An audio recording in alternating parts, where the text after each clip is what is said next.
نبی صاحب نے فرمایا کہ سورہ فاتحہ کے پڑھے بغیر نماز ہوتی ہی نہیں ہے۔ اس سے پتہ چلتا ہے کہ سورہ فاتحہ پورے قرآن مجید کی روح ہے، اس کا نچوڑ ہے، اس کا خلاصہ ہے، اس کی سمری ہے۔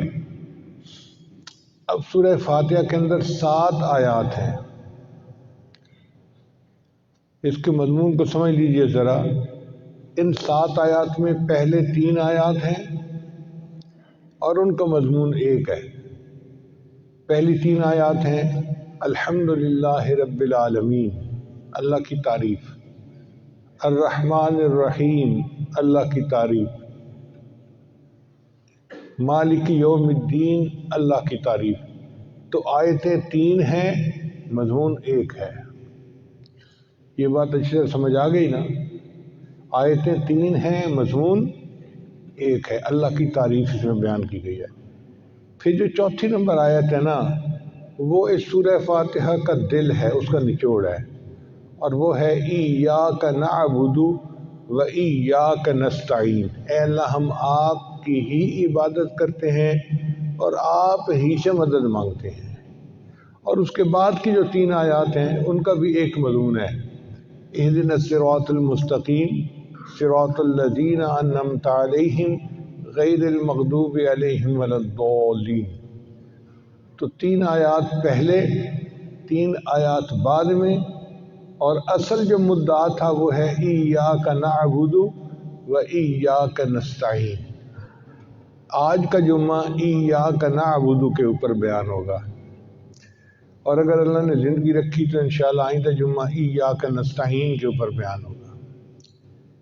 ایاک نعبد، اے اللہ ہم آپ کی ہی عبادت کرتے ہیں، اس میں توحید ہے۔ یہ نہیں کہا کہ اللہ ہم آپ کی بھی عبادت کرتے ہیں، نہیں، آپ کی ہی عبادت کرتے ہیں۔ یہ جو نقطہ ہے نا لگا ہوا، اسی کو شرک کہتے ہیں۔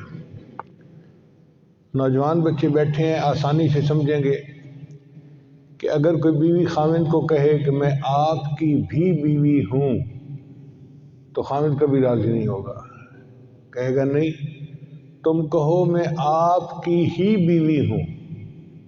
وہ کہے گا ایک نقطے کا تو فرق ہے، کہتے ہیں مجھے یہ نقطہ گوارا نہیں ہے، تم یہ نہیں کہہ سکتی کہ میں آپ کی بھی بیوی ہوں، لازم ہے تمہیں کہنا پڑے گا میں آپ کی ہی بیوی ہوں، تب تم میری بیوی ہو۔ جس طرح خاوند کو بیوی کے لیے یہ نقطہ گوارا نہیں، اسی طرح اللہ کو بھی اپنے بندوں سے یہ نقطہ گوارا نہیں۔ کوئی یہ نہیں کہہ سکتا اللہ ہم آپ کی بھی عبادت کرتے ہیں، اللہ فرماتے ہیں نہیں، آپ کی ہی عبادت کرتے ہیں، سب کی نفی کرو۔ تو یہ جو نقطہ ہے نا، یہ شرک ہے ساتھ۔ اس لیے اللہ تعالیٰ توحید چاہتے ہیں، اور توحید پورے قرآن مجید کا نچوڑ ہے۔ اللہ کی شان دیکھیے کہ جن حضرات کو قرآن مجید کے ساتھ رغبت ہے وہ اس کو پڑھتے ہیں تو ہر تھوڑے وقفے کے بعد توحید کی آیات آتی ہیں۔ مجھے تو ایسے لگتا ہے جیسے زیور بناتے ہیں نا، تو اس میں ڈائمنڈ کو تھوڑے وقفے کے ساتھ لگا دیتے ہیں تو زیور چمک جاتا ہے۔ بالکل اسی طرح اللہ تعالیٰ نے اپنے کلام مجید میں توحید کی آیات کو ڈائمنڈ کی طرح لگا دیا ہے، پورے قرآن مجید کی ایک حسن بڑھ گیا ہے۔ چنانچہ آپ اگر غور کریں تو سورہ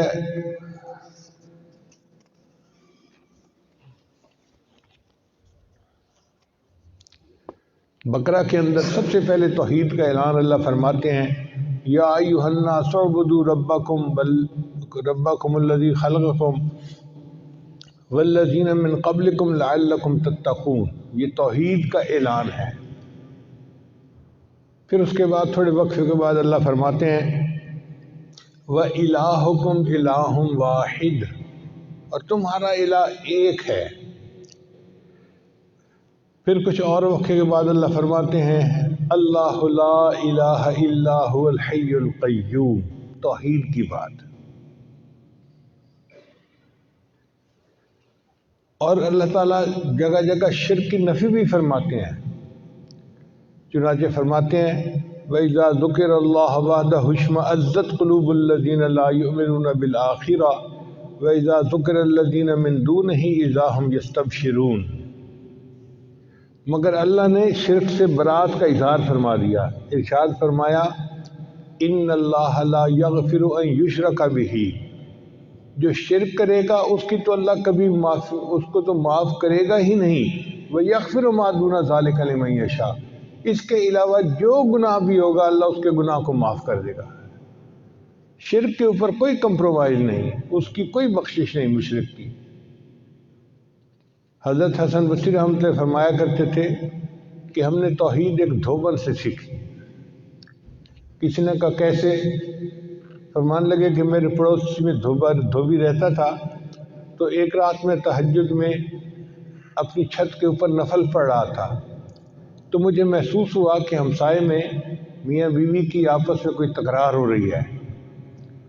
وہ کہتے ہیں جب میں نے غور سے سنا تو مجھے محسوس ہوا کہ دھوبی دوسری شادی کرنا چاہتا تھا اور اس کی بیوی اس سے جھگڑا کر رہی تھی۔ اس کی بیوی کہہ رہی تھی دیکھ میں نے تمہارے ساتھ خوشی میں گزارا کیا، غم میں گزارا کیا، تنگی میں گزارا کیا، ہر حال میں گزارا کیا، تمہاری خاطر میں نے یہ تکلیفیں اٹھائیں، یہ اٹھائیں، یہ اٹھائیں، اور میں تمہاری خاطر اور بھی تکلیفیں اٹھا سکتی ہوں، لیکن اگر تم یہ چاہو کہ میرے ساتھ علاوہ کسی اور کے ساتھ شادی کر لو پھر میرا گزارا نہیں ہے۔ تو کہنے لگے کہ میں نے جب قرآن مجید میں نظر دوڑائی تو میری نظر اس آیت پر آئی ان اللہ لا یغفر ان یشرک بہ، اللہ فرماتے ہیں اگر تم میرے سوا کسی اور کو معبود بناتے ہو تو پھر تو گزارا ہے ہی نہیں، اور اس کے علاوہ کوئی گناہ بھی لے کر آؤ گے تو میں اس گناہ کو معاف کر دوں گا۔ تو اس لیے ہمیں چاہیے کہ ہم اللہ رب العزت کی توحید کے قائل رہیں۔ اچھا یہ دو حصے ہیں، ایک حصہ ہے اللہ کو ماننا، اللہ کے وجود کو ماننا۔ چونکہ نوجوان طلباء بیٹھے ہیں اس لیے آج کل کے دور میں سائنسی دور ہے، اس قسم کی ڈسکشنز بہت چلتی ہیں۔ جو دہری ہے نا وہ کہتے ہیں کہ جی اللہ نے ہمیں پیدا نہیں کیا، ہم نے اللہ کے تصور کو پیدا کر لیا ہے۔ کیسی الٹی عقل ہے ان کی؟ اللہ نے ہمیں پیدا نہیں کیا، ہم نے اللہ کے تصور کو خود پیدا کر لیا ہے، بیوقوف کہیں گے۔ اچھا ان دہریوں سے اگر آپ بحث کریں تو ہم تو کہتے ہیں کہ جی کائنات کی تفصیل یوں ہے کہ اللہ تھا، اس نے کائنات کو پیدا کیا۔ یہ کہتے ہیں نہیں مادہ تھا۔ جب کبھی کسی دہریے سے بات ہو تو آپ اسی نقطے پہ پکڑیں، بھائی مادہ کیوں تھا؟ جب آپ اس نقطے پہ پکڑیں گے نا پھر یہ پریشان ہو جائیں گے، اس کا جواب کوئی نہیں ان کے پاس۔ وہ کائنات کو یعنی یہاں سے شروع کرتے ہیں کہ مادہ تھا، ایک دھماکہ ہوا اور پھر زمین بنی، پھر یہ بنا، پھر وہ بنا، پھر وہ بنا۔ جب آپ نے پہلے نقطے پہ نہ پکڑا تو پھر آگے جو وہ باتیں کریں گے نا وہ سائنسی طور پہ ٹھیک ہوتی ہیں، اس کا آپ کے پاس کوئی جواب نہیں ہونا۔ اس کو کہیں کہ دیکھو بھائی تم بھی مفروضہ ہی کر رہے ہو نا کہ مادہ تھا، لیکن تمہارا مادہ دیکھتا بھی نہیں، اندھا بھی ہے، بہرا بھی ہے، گنگا بھی ہے، بے جان بھی ہے، اور ہم کہتے ہیں کہ اللہ تھا اور ہمارا خدا دیکھتا بھی ہے، جانتا بھی ہے اور زندہ بھی ہے، تو ہمارا مفروضہ تمہارے مفروضے سے بہتر ہے۔ جب مفروضہ ہی کرنا ہے تو پھر ہم کرتے ہیں کہ اللہ تھا، اللہ نے آگے کائنات کو بنا دیا، اور ہمارا مفروضہ تمہارے مفروضے سے ہر حال میں بہتر ہے۔ اس پہ وہ آپ کا مقابلہ نہیں کر سکے گا، اس کو ماننا پڑے گا کہ ہاں بالکل ٹھیک کہہ رہے ہیں۔ پھر کچھ سائنسدان ایسے گزرے ہیں کہ جنہوں نے کچھ قدرت کے قوانین کو سمجھ لیا اور ان قوانین سے انہوں نے پھر خوب گمراہ کیا، اربوں خربوں انسانوں کو گمراہ کیا گیا۔ ان میں سے ایک ڈارون صاحب تھے، اس نے ایک قانون سیکھ لیا کہ survival of the fittest, law of natural selection. بھئی ان قوانین کو ہم بھی مانتے ہیں کہ یہ قدرت کے قوانین ہیں، مگر ان قوانین سے یہ ثابت نہیں ہوتا کہ کائنات ان قانون کے تحت پیدا ہوئی ہے۔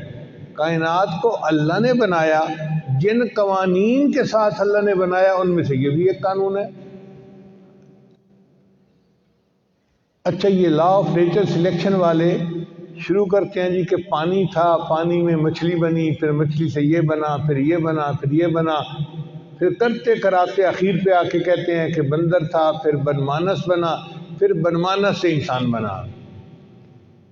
یہ بنمانس اور بندر کے بچے آج بھی یہ سمجھتے ہیں کہ ہم انسان بنمانس سے بنے ہیں، اور اس کی دلیل کیا ہے کہ بنمانس اور جو انسان ہے نا، ان کی پروٹین میں 90% مشابہت ہے۔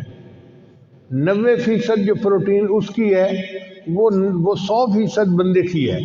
تو جب اتنی مشابہت ہے، قرب ہے، تو اس لیے یہ کہتے ہیں جی کہ بندر سے انسان بنا۔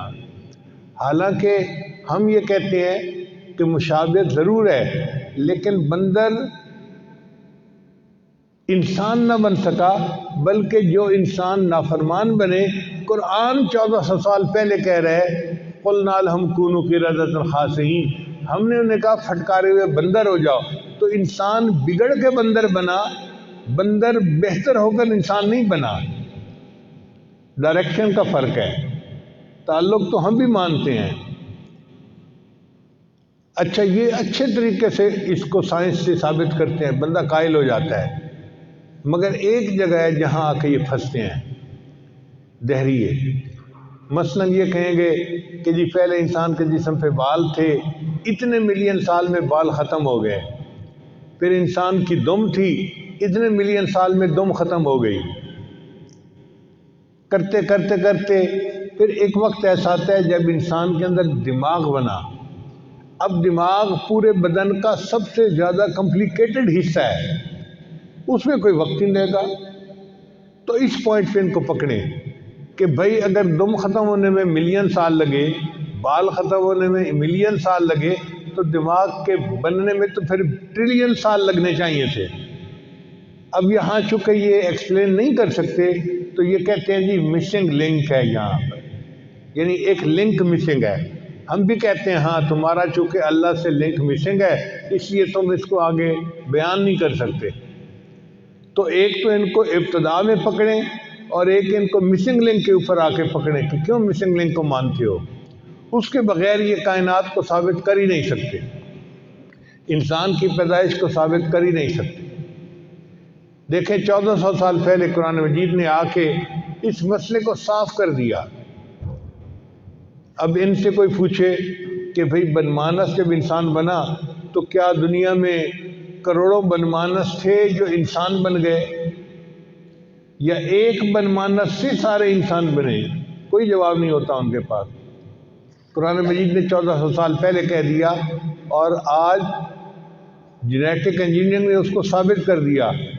اللہ فرماتے ہیں اے انسانو انا خلقناکم من ذکر و انثی، ہم نے تمہیں ایک مرد اور ایک عورت سے پیدا کیا، یعنی اللہ نے مرد کو پہلے پیدا کیا۔ عام عقل کہتی ہے کہ پہلے عورت پیدا ہونا چاہیے تھی جس کی اولاد آگے ہوتی، قرآن کہتے ہیں نہیں، مرد کو پہلے پیدا کیا۔ اور اس کی سائنسی تفصیل یہ ہے کہ مرد کے کروموسوم ہوتے ہیں ایکس وائی، اور عورت کے کروموسوم ہوتے ہیں ایکس ایکس۔ اگر ایکس ایکس والی عورت پہلے پیدا ہوتی تو ایکس وائی والا بندہ پیدا ہو ہی نہیں سکتا تھا اس کے ذریعے سے، اس لیے لازم تھا کہ پہلے ایکس وائی والا پیدا ہوتا، مرد پیدا ہوتا، اس ایکس وائی والے سے پھر ایکس ایکس والی عورت جو ہے وہ پیدا ہو سکتی تھی۔ قرآن مجید کہتا ہے انا خلقناکم من ذکر و انثی، ہم نے تمہیں ایک مرد اور ایک عورت سے پیدا کیا، وجعلناکم شعوبا وقبائل لتعارفوا، اور ہم نے تمہارے قبیلے اور ذاتیں بنائی تاکہ تمہارا تعارف ہو سکے۔ تو اللہ نے پہلے آدم علیہ السلام کو پیدا کیا، پھر آدم علیہ السلام سے اماں حوا کو پیدا کیا، اور پھر ان دونوں کے ذریعے سے اللہ نے اپنے بندوں کو پیدا کیا، اور کائنات میں اللہ نے انسانوں کو پھیلا دیا۔ یہ ہے کائنات کی صحیح تفسیر۔ تو پہلا حصہ یہ ہے کہ اللہ موجود ہیں۔ اب ہم اللہ کو سمجھ نہیں سکتے، ہمارا دماغ چھوٹا ہے۔ اس کی مثال یوں سمجھیں، کوئی مکھی سپر کمپیوٹر کو سمجھ سکتی ہے؟ بتائیں، نہیں سمجھ سکتی، مکھی کے اندر دماغ ہی نہیں ہے۔ کوئی جانور سمجھ سکتا ہے؟ جانور کے اندر دماغ ہی نہیں ہے۔ جب ایک جانور کے اندر سپر کمپیوٹر کو سمجھنے کے لیے دماغ نہیں ہے تو انسان کا دماغ بھی بہت چھوٹا ہے، یہ اللہ کو نہیں سمجھ سکتا۔ تو اللہ نظر نہیں آتا مگر اس کی نشانیاں نظر آتی ہیں۔ اللہ کا وجود ہم نہیں دیکھ سکتے مگر اللہ کو ہم محسوس کر سکتے ہیں۔ چنانچہ ایک اعرابی نے کہا تھا ان البار لتدل علی البعیر، کہ اگر کسی جگہ پر لید پڑی ہوئی ہو تو اس کو دیکھ کے ہم اندازہ لگا لیتے ہیں کہ یہاں سے کوئی اونٹ گزرا ہے۔ وَأَثَرَ الْأَقْدَامِ عَلَى الْمَسِيرِ، اور پاؤں کے نشان سے چور کا اندازہ لگا لیا جاتا ہے جی کہ چور ادھر سے آیا تھا اور ادھر چلا گیا تھا۔ چور کو کسی نے نہیں دیکھا ہوتا، اس کے قدموں کے نشان سے چور کو پہچان لیتے ہیں۔ تو اگر لید کے ذریعے سے اونٹ کو پہچان سکتے ہیں، پاؤں کے نشان کے ذریعے سے چور کو پہچان سکتے ہیں، تو یہ جو اتنی بڑی کائنات پھیلی ہوئی ہے، کیا یہ لطیف الخبیر کے وجود کی دلیل نہیں ہے؟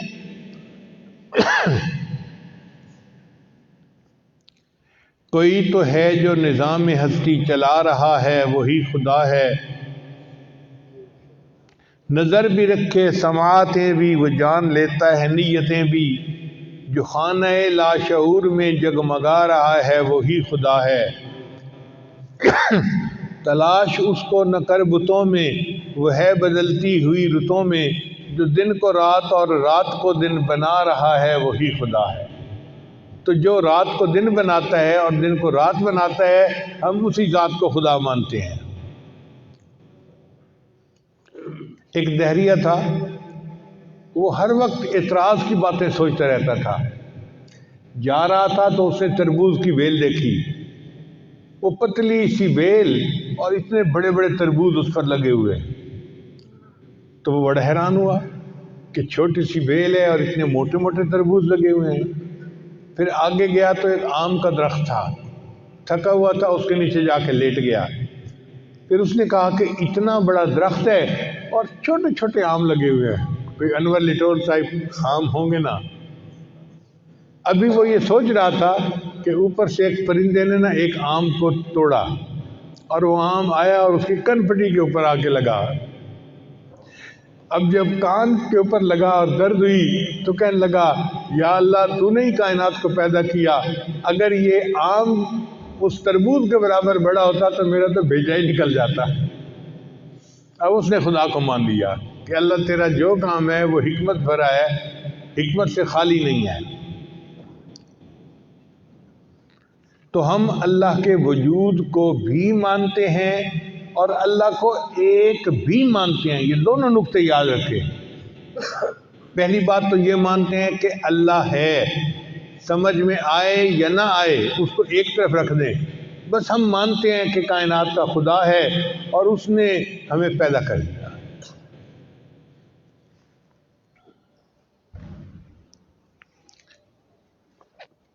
وہاڑی کے علاقے میں ایک دفعہ جانا ہوا تو ایک وکیل سے میرا واسطہ پڑ گیا۔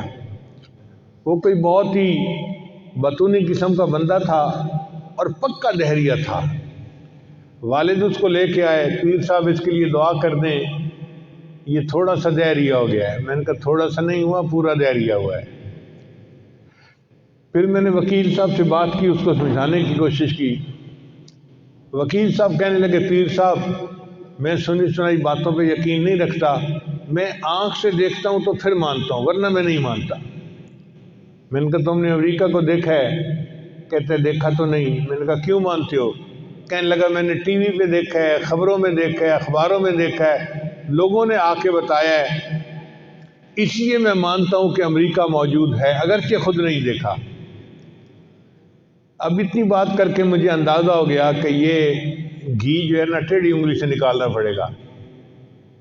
تو کھانا کھا رہے تھے، میں اپنا کھانا کھاتا رہا، خاموش رہا۔ پھر تھوڑی دیر کے بعد میں نے اس سے پوچھا وکیل صاحب آپ کا نام کیا ہے؟ کہتا ہے یہ۔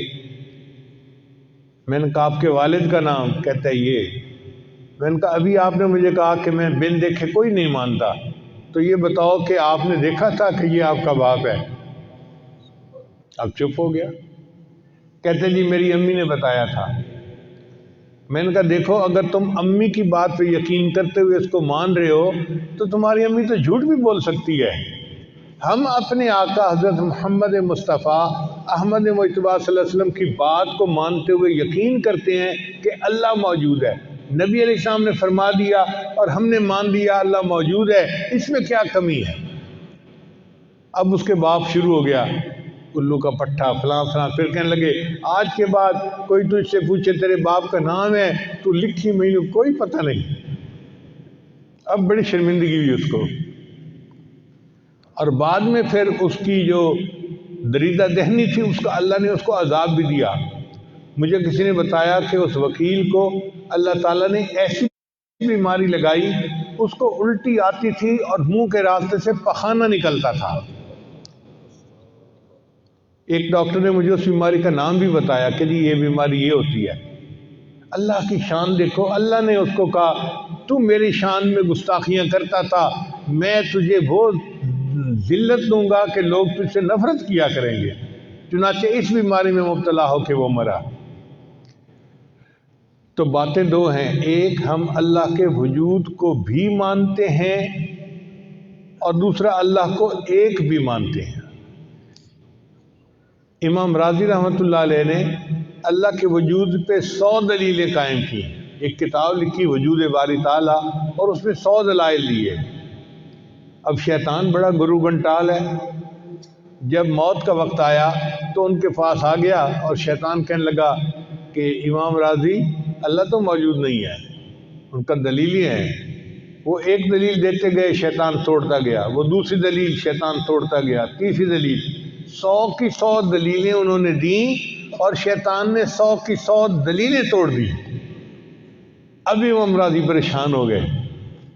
اللہ نے اپنے مقبول بندوں کے ایمان کو بچانا ہوتا ہے تو اس وقت ان کو کشف میں اپنے شیخ کی شکل نظر آئی اور ان کے شیخ ان کو ناراض ہو کے کہہ رہے تھے کہ راضی تو اس کو کیوں نہیں کہتا کہ میں اللہ کو بغیر دلیل کے مانتا ہوں.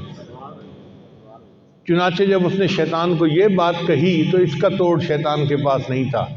تو بس آپ بھی یہی کہیں جب بھی کسی دہریے سے بات ہو کہ بھئی اس کے لیے دلیل کی کوئی ضرورت ہی نہیں ہے، ہم بے دلیل مانتے ہیں کہ اللہ موجود ہے، اسی نے کائنات کو پیدا کیا.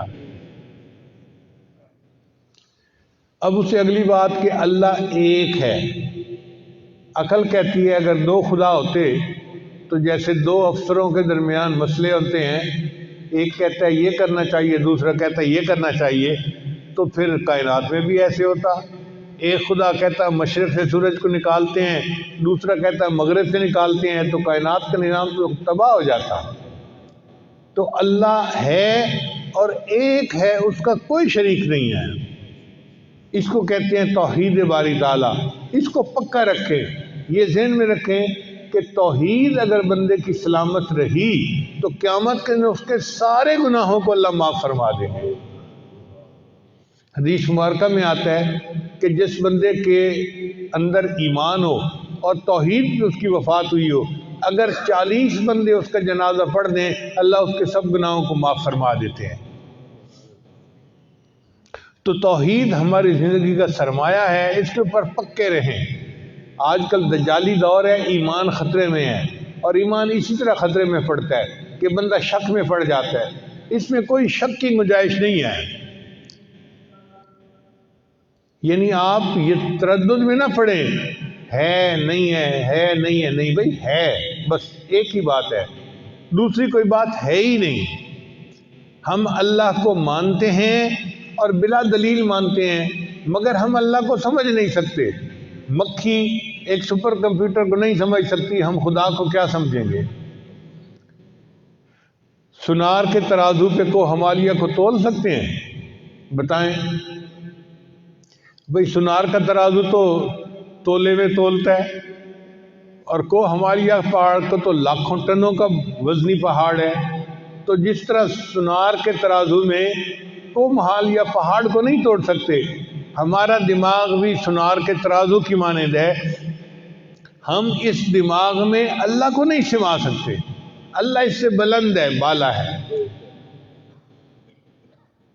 جو کچھ دیکھا گیا، سنا گیا یا جانا گیا سب اللہ کا غیر ہے، اللہ اس سے بلند و بالا ہے۔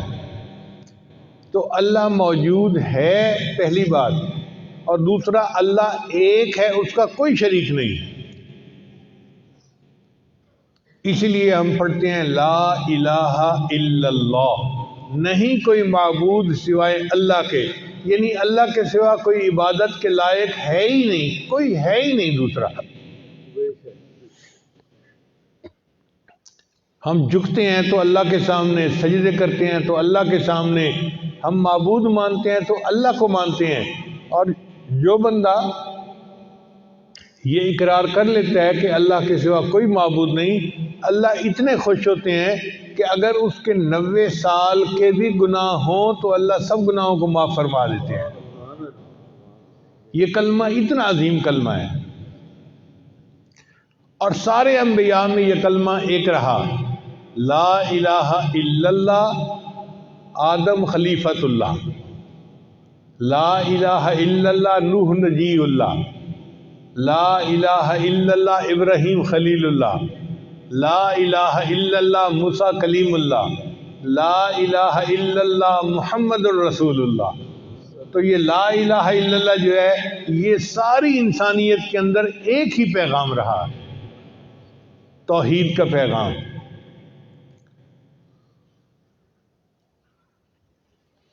تو ہم اللہ کو مانتے ہیں اور اللہ کو ایک بھی مانتے ہیں۔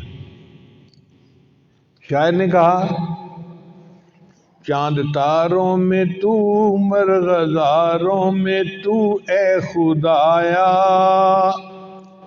کس نے تیری حقیقت کو پایا، تو نے ہاں تیرا جلوہ عیاں ہے، تیری ہستی کا مظہر جہاں ہے، یہ زمین آسمان یہ تیرا ہے جہاں، اے خدایا کس نے تیری حقیقت کو پایا،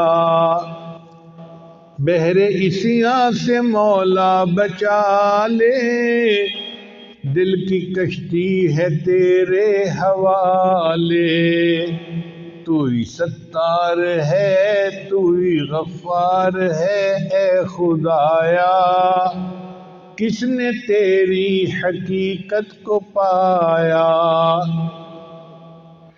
امام اعظم حنیفہ رحمۃ اللہ کے زمانے میں بھی ایک دہریہ تھا، اس نے امام صاحب کو چیلنج کر دیا کہ میرے ساتھ مناظرہ کر لو۔ امام صاحب نے اس کے ساتھ مناظرہ کیا، اس نے کہا کہ جی بتاؤ کائنات کو کس نے بنایا؟ امام صاحب نے فرمایا اللہ نے بنایا۔ اس نے کہا دلیل کیا ہے؟ امام صاحب نے کہا تم گنتی جانتے ہو؟ کہ جی جانتا ہوں۔ کہنے لگے گنو، کہتے 1 2 3 4۔ امام صاحب نے کہا 4 سے پہلے؟ کہتے 3، 3 سے پہلے 2، 2 سے پہلے 1، 1 سے پہلے؟ کہتے جی گنتی شروع یہیں سے ہوتی ہے۔ امام صاحب نے کہا کہ ہم بھی یہی کہتے ہیں کہ فلاں زمین آسمان تھے، اس سے پہلے یہ بنا، اس سے پہلے یہ بنا، اور اس سے پہلے اللہ تھا، اور اللہ ہی نے سارا کچھ بنایا، کہ ہماری گنتی اللہ سے شروع ہوتی ہے، ہم آگے بتا سکتے ہیں، اس سے پہلے کے بارے میں کچھ نہیں بنا سکتے۔ انہوں نے کہا نہیں نہیں یہ تو کوئی اتنی دلیل نہیں ہے، بس میں آپ سے پکی جو ہے نا مناظرہ کر کے فیصلہ کرنا چاہتا ہوں۔ امام صاحب بھی بڑے سمجھدار تھے، کہنے لگے چلو 1 ہفتے کے بعد پھر مناظرہ کریں گے۔ اور امام صاحب نے جگہ ایسی طے کی جو ذرا دور کی جگہ تھی، لوگوں میں بڑا مشہور ہو گیا کہ جی اتنے بڑے عالم کا مناظرہ ہے دہریے کے ساتھ، چنانچہ لوگ خوب جوک در جوک اس میں آئے، ایک انسانوں کا دریا تھا جو جمع ہو گیا تھا۔ اب دہریہ وقت پہ آ گیا، امام صاحب وقت پہ نہیں آئے، تو دہری نے اسٹیج پہ چڑھ پہ بولنا شروع کر دیا، دیکھا مجھ سے ڈر گئے، ہار مان گئے، یہ میرا مقابلہ نہیں کر سکتے، ان کے اندر ہمت نہیں ہے، علم نہیں ہے، مان لو لوگوں کہ میں دہریہ ٹھیک کہہ رہا ہوں، اللہ موجود نہیں ہے، میں جو کہہ رہا ہوں بالکل ٹھیک کہہ رہا ہوں۔ اب مسلمان بڑے حیران کہ امام صاحب یوں لیٹ تو نہیں ہوتے تھے، آدھا گھنٹہ ہو گیا، لیٹ کیوں ہو گئے؟ اللہ کی شان کے کافی دیر کے بعد امام حنیفہ بھی آ گئے.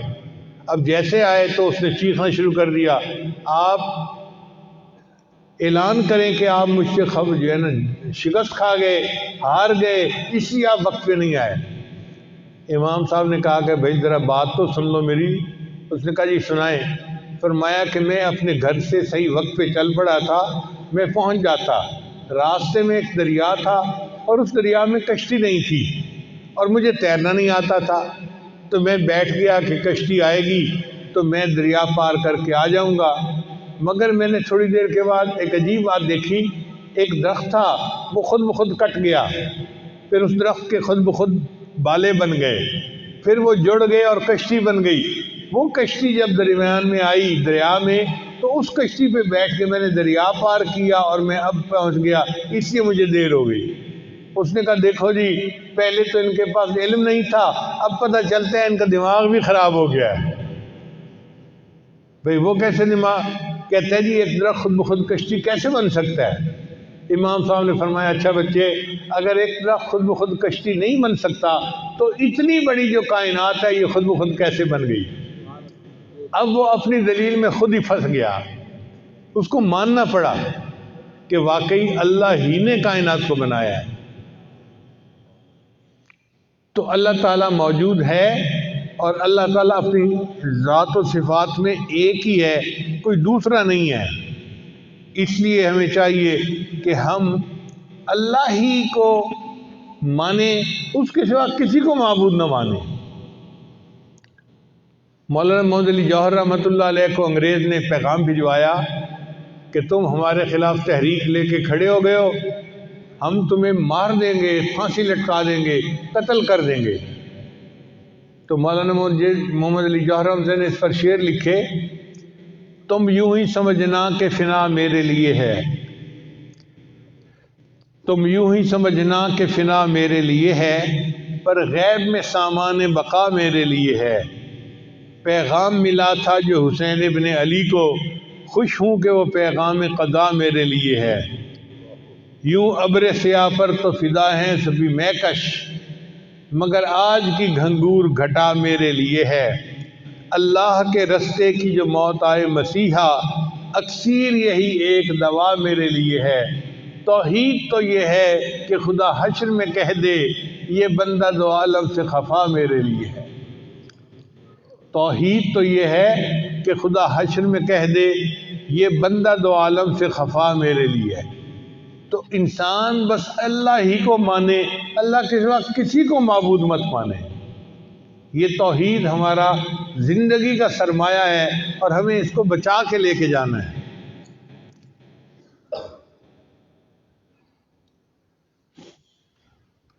مولانا محمد علی جوہر رحمۃ اللہ علیہ جیل میں تھے, ان کی بیٹی بیمار ہو گئی. ماں نے پوچھا بیٹی, حکیموں نے تو جواب دے دیا, اب تیری زندگی کی کوئی آخری خواہش؟ اس نے کہا امی اتنا عرصہ ہوا ابو کو دیکھے ہوئے, میرا دل چاہتا ہے کہ میں مرنے سے پہلے ایک دفعہ اپنے والد کو دیکھ لوں. ماں نے کہا بیٹا خط لکھو. تو بیٹی نے خط لکھا, ابا حضور ڈاکٹر نے جواب دے دیا ہے اور میں اپنی موت کے انتظار میں ہوں, مگر میری زندگی کی آخری خواہش ہے کہ میں آپ کے دیدار سے آنکھوں کو ٹھنڈا کر لوں, آپ کوئی طریقہ اختیار کریں اور مجھے اپنی زیارت کروائیں. تو مولانا محمد علی رحمۃ اللہ نے اسی خط کے پشت کے اوپر اس کا جواب لکھوایا, میں تو مجبور سہی اللہ تو مجبور نہیں, میں تو مجبور سہی اللہ تو مجبور نہیں, تجھ سے میں دور سہی وہ تو مگر دور نہیں. میں تو مجبور سہی اللہ تو مجبور نہیں, تجھ سے میں دور سہی وہ تو مگر دور نہیں. تیری صحت ہمیں منظور ہے لیکن اس کو نہیں منظور تو پھر ہم کو بھی منظور نہیں۔ یہ ہوتی ہے توحید کے انسان اللہ کی رضا میں اپنی رضا کو گم کر دے اور ایک اللہ کی عبادت میں زندگی گزارے۔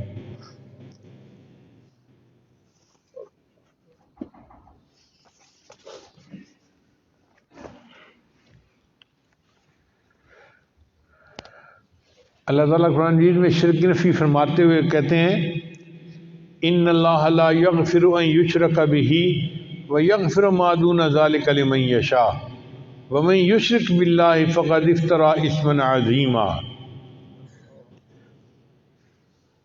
اور یہ اللہ تعالیٰ کا جو شرک سے بچنے کا پیغام ہے یہ ساری امتوں کو ملا۔ اللہ فرماتے ہیں وَلَقَدْ أُوحِيَ إِلَيْكَ وَإِلَى الَّذِينَ مِن قَبْلِكَ لَئِنْ أَشْرَكْتَ لَيَحْبَطَنَّ عَمَلُكَ وَلَتَكُونَنَّ مِنَ الْخَاسِرِينَ۔ یعنی اللہ تعالیٰ اپنے پیارے حبیب صلی اللہ علیہ وسلم کو فرماتے ہیں اے میرے محبوب صلی اللہ علیہ وسلم یہ پیغام ہم نے پہلی امتوں کو بھی دیا اور آپ کو بھی دے رہے ہیں، اگر آپ شرک کریں گے ہم آپ کے سارے عملوں کو ضائع کر دیں گے۔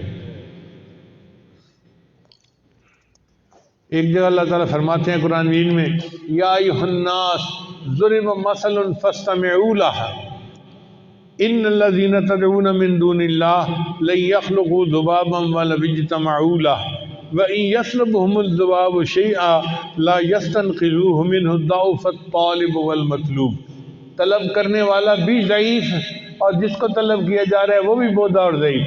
تم سے کوئی مکھی چیز لے کے چلی جائے تو مکھی سے وہ چیز واپس نہیں لے سکتے، تم اتنے کمزور ہو اور خدا کے ساتھ شریک بناتے ہو کسی کو۔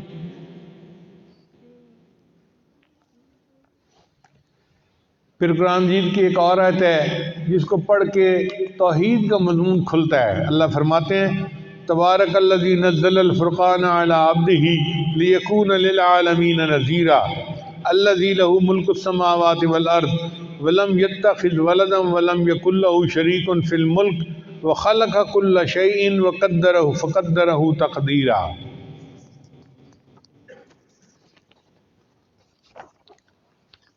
اور سورۃ اسراء کی ایک آیت میں تو بہت عجیب مضمون ہے۔ اللہ فرماتے ہیں وَقُلِ الْحَمْدُ لِلَّهِ الَّذِي لَمْ يَتَّخِذْ وَلَدًا وَلَمْ يَكُنْ لَهُ شَرِيكٌ فِي الْمُلْكِ وَلَمْ يَكُنْ لَهُ وَلِيٌّ مِّنَ الذُّلِّ وَكَبِّرْهُ تَكْبِيرًا۔ تو یہ توحید کے مضمون پورے قرآن مجید میں اس طرح چلتے رہے اور اخیر پہ آ کے اس کا جو نچوڑ تھا، یہ لب لباب تھا، وہ سورہ اخلاص کے اندر ہے۔ اللہ فرماتے ہیں قل هو اللہ احد اللہ الصمد لم یلد ولم یولد ولم یکن لہ کفوا احد۔ اب سورہ اخلاص کی تفسیر سمجھنے کے لیے میں چند الفاظ آج آپ کو جو ہے نا وہ پیش کر دیتا ہوں، مضمون ذہن میں رکھیں گے تو آپ کو سورہ اخلاص کا مضمون پورا ہر وقت ذہن میں رہے گا۔ قل هو اللہ احد، آپ کہہ دیجئے کہ اللہ ایک ہے۔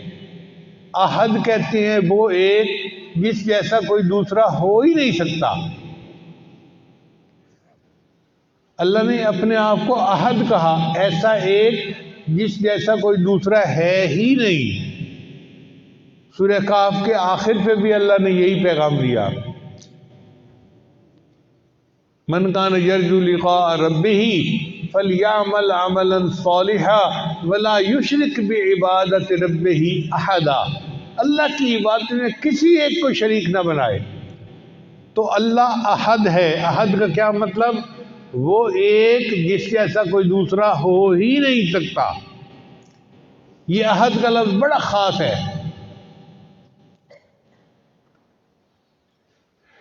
پھر آگے فرمایا اللہ الصمد، اللہ نرادھار ہے۔ نرادھار کا کیا مطلب؟ کہ ساری مخلوق اللہ کی محتاج ہے، اللہ کسی کا محتاج نہیں ہے۔ اب یہ بات اپنی جگہ حقیقت ہے، ہم سب اللہ کے محتاج ہیں، اللہ کسی کا محتاج نہیں ہے۔ تو یہ دو آیتیں ہوئی۔ سمجھنے کے لیے اس کو یوں سمجھ لیجئے کہ پہلی آیت میں توحید وجودی ہے.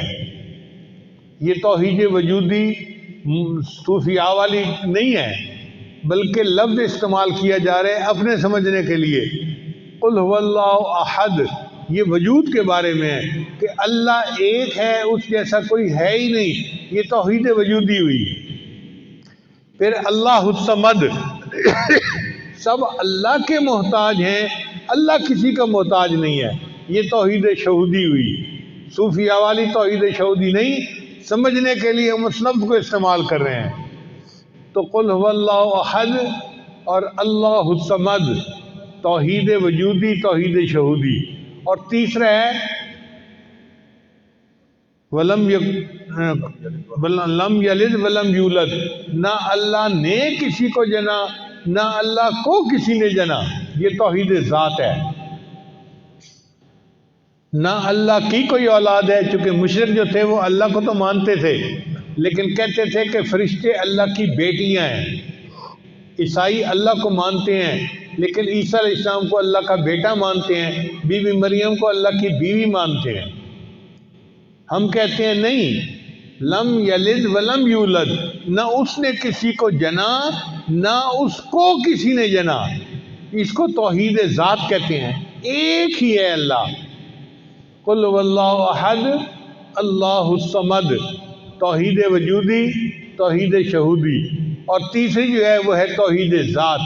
اور چوتھا ہے ولم یکن لہ کفوا احد، اور اس کا کوئی کفو بھی نہیں ہے، ہمسر بھی نہیں ہے. صفات میں اس کی کوئی اس جیسی صفات رکھنے والا ہے ہی نہیں. یہ توحید صفات ہوئی. تو چار لفظ یاد رکھیں، پوری سورہ اخلاص کا مضمون آپ کو ہر وقت ذہن میں رہے گا. قل هو اللہ احد، توحید وجودی. اللہ الصمد، توحید شہودی. لم یلد ولم یولد، توحید ذات. ولم یکن لہ کفوا احد، توحید صفات. تو چار طرح کی توحید اس چھوٹی سی صورت کے اندر اللہ نے بیان کر کے توحید کو ایک جگہ پر جمع فرما دیا. اس لیے سورہ اخلاص اتنی عظیم صورت ہے. ایک صحابی ہر نماز میں یہی پڑھتے تھے. کسی نے پوچھا نبی علیہ السلام سے کہ جی وہ ہر نماز میں یہی صورت پڑھتے ہیں. نبی علیہ السلام نے پوچھا تم کیوں کرتے ہو ایسا؟ اے اللہ کے مجھے یہ مضمون بڑا پسند آتا ہے، میں ہر نماز میں یہ پڑھتا ہوں. نبی علیہ السلام نے فرمایا سورہ اخلاص کی محبت کی وجہ سے اللہ نے تمہارے گناہوں کی مغفرت فرما دی. ہم بھی نمازوں میں پڑھتے ہیں یہی صورت، تو اگر مضمون ذہن میں رہے گا تو ہمارے لیے پھر نماز میں دھیان قائم رکھنا آسان ہو جائے گا. یہ توحید اتنی اہم ہے، اتنی اہم ہے کہ امام ربانی مجدد ثانی رحمۃ اللہ فرماتے ہیں کہ دنیا میں بڑے بڑے نافرمان گزرے، جیسا کہ شیطان، فرعون، حامان، یہ بڑے بڑے نافرمان تھے، نمرود. لیکن اگر یہ سارے نافرمان بھی کلمہ پڑھ لیتے اللہ ان کے گناہوں کو بھی معاف فرما دیتا. اور ایک مکتوب میں امام ربانی مجدد ثانی رحمۃ اللہ فرماتے ہیں کہ اگر ایک مرتبہ کلمہ پڑھنے پر اللہ ساری مخلوق کے گناہوں کو معاف فرما دے تو اس کی بھی گنجائش موجود ہے. بہت عجیب بات کہی ہے. اگر ایک مرتبہ کلمہ پڑھنے پر اللہ ساری مخلوق کے تمام گناہوں کو معاف فرما دے تو اس کی بھی گنجائش موجود ہے. اللہ اکبر کبیرہ، یہ کلمہ اتنا عظیم ہے. اس لیے وقتاً فوقتاً لا الہ الا اللہ، لا الہ الا اللہ، اس کا ذکر کرتے رہا کرے، چلتے پھرتے لیٹے بیٹھے. جب بھی فارغ ہوں بجائے موسیقی سننے کے یا ادھر ادھر مصروف رہنے کے لا الہ الا اللہ کی ضربیں لگائے. یہ لا الہ الا اللہ دل میں رہا تو قیامت کے دن اللہ کی طرف سے بخشش ملے گی. اللہ تعالیٰ ہمیں توحید پہ زندہ رکھے، پوری زندگی گزارنے کی توفیق عطا فرمائے، اور توحید کے اوپر اللہ ہمیں موت عطا فرمائے، اور قیامت کے دن توحید کا سرمایہ لے کر اللہ کے سامنے کھڑے ہونے کی توفیق عطا فرمائے. وآخر دعوانا ان الحمد للہ رب العالمین.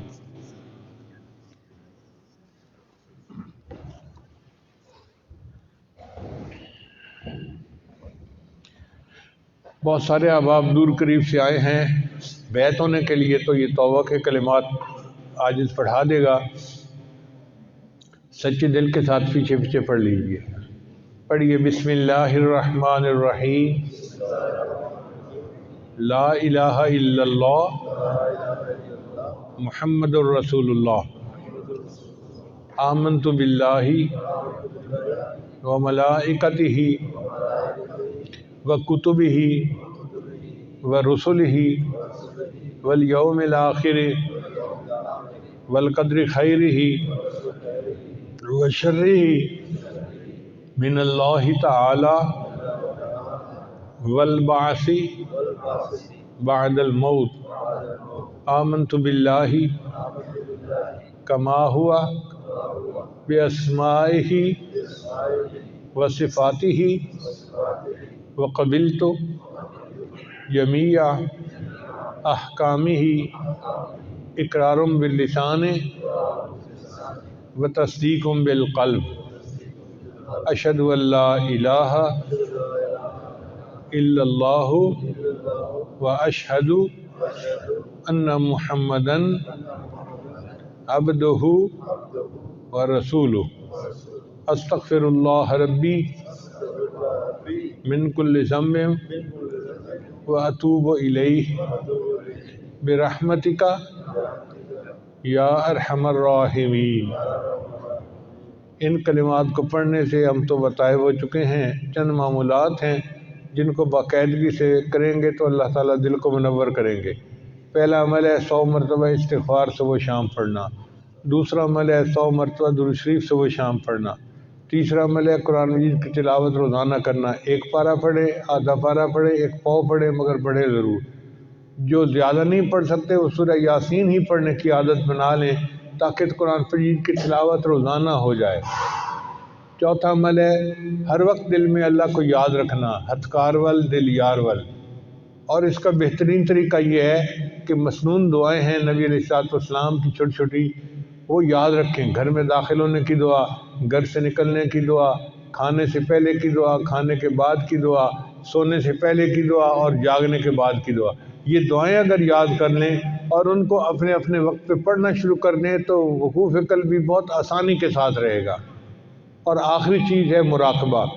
مراقبے کا طریقہ بہت آسان ہے کہ ساری دنیا سے ہٹ کٹ کے اللہ کی یاد میں بیٹھ جائیں اور یہ سوچیں کہ اللہ کی رحمت آ رہی ہے، میرے دل میں سما رہی ہے، میرے دل کی سیاہی دور ہو رہی ہے اور میرا دل اللہ اللہ اللہ بول رہا ہے اور میں سن رہا ہوں۔ انشاءاللہ چند دن مراقبہ کریں گے، آپ کے دل میں اللہ کی محبت بڑھے گی اور آپ خود اس کو محسوس کریں گے۔ اللہ تعالی ہمارے دلوں کو اپنی محبت سے لبریز فرمائے اور سب کو اپنے مقبول بندوں میں شامل فرمائے۔